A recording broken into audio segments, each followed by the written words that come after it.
Please join me in welcoming Aimee Dunn. Woo. Thank you.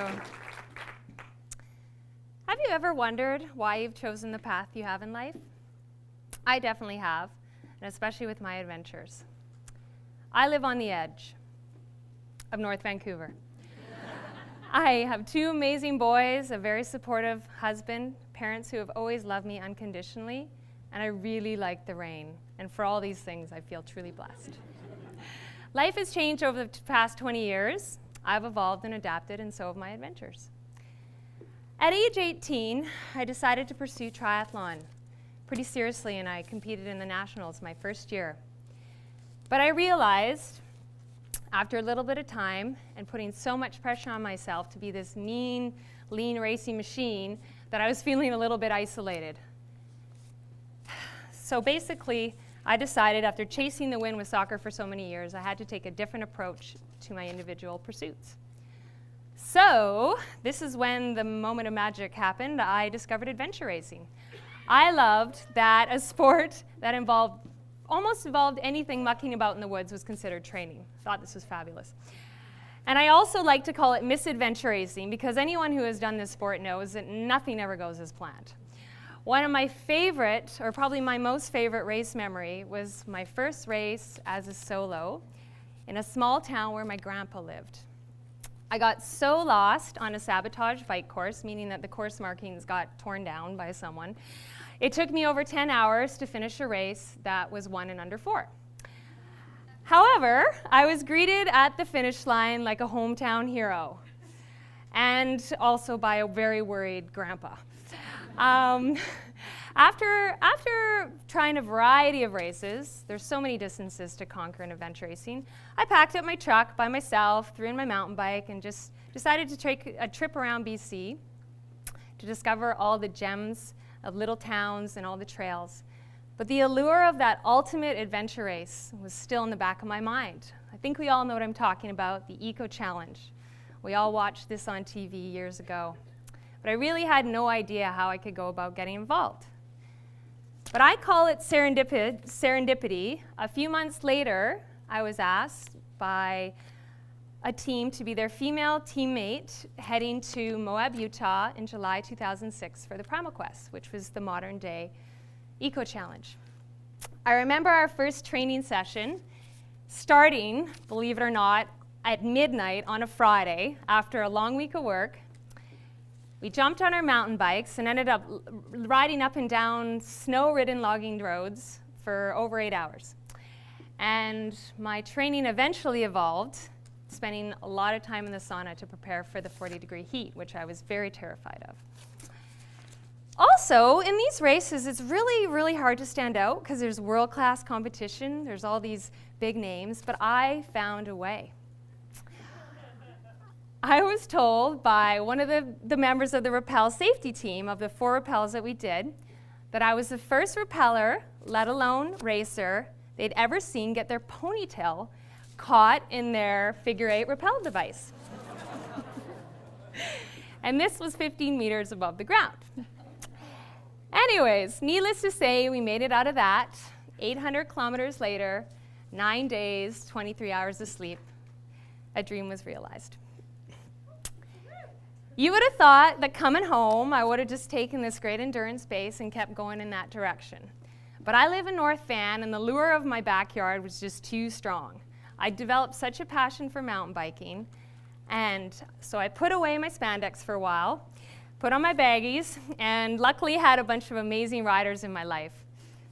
So almost a year to the day after I finished the Primal Quest, I found myself on a very different starting line.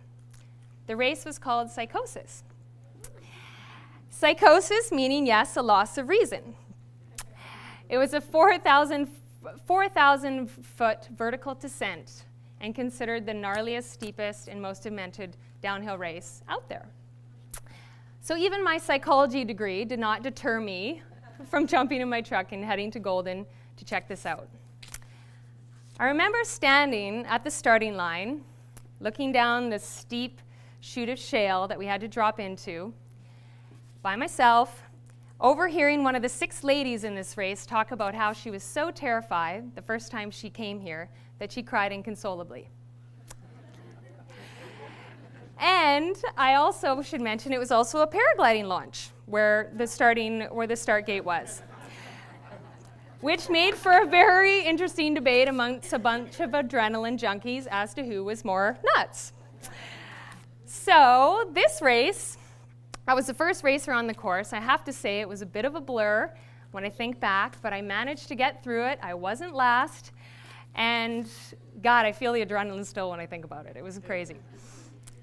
So after a bit more time, I was still pushing my boundaries with this type of riding. I broke my leg fairly badly. And I remember vividly sitting in the hospital thinking, of course, what am I going to do next? God, I love mountain biking, like the technical stuff.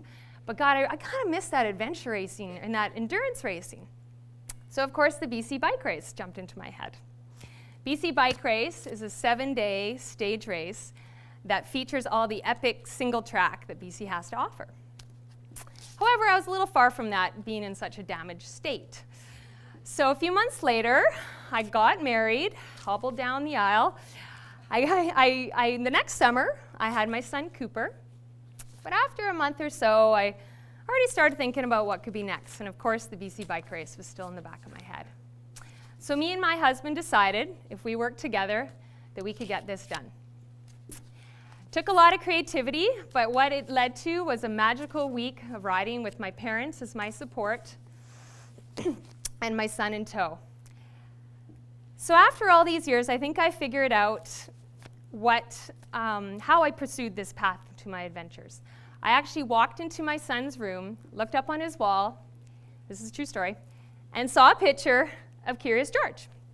And I thought, with a goofy, fun-loving look on his face. And I thought, oh my gosh, it's that simple. I've just been really curious.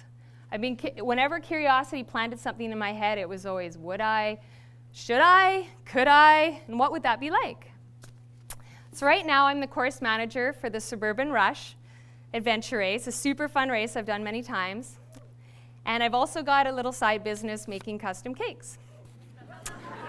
Who knew? Yeah. Yang, yang. So I know I'll always be curious. And I know there'll be a lot of chances for adventure for my family, for me and my family. And I don't regret one twist or turn on my path so far.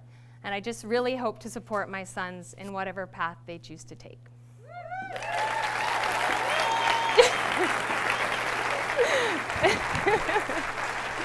Okay. I think I cheated. So Aimee, I love the never say die attitude, and you've tried so many different sports, and you've obviously had some incredible experiences. What would you say to any of us who are thinking of trying something, whether it's a sport or something else, something different, but we're a bit hesitant because of a lack of experience or whatever it might be?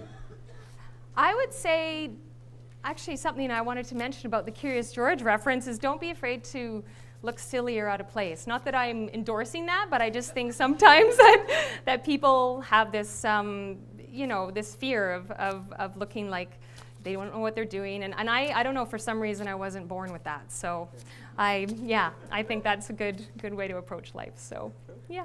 I've got a lot of friends who look like they don't know what they're doing. Yeah. We should hang out. Yeah. Let's hear it for Aimee Dunn.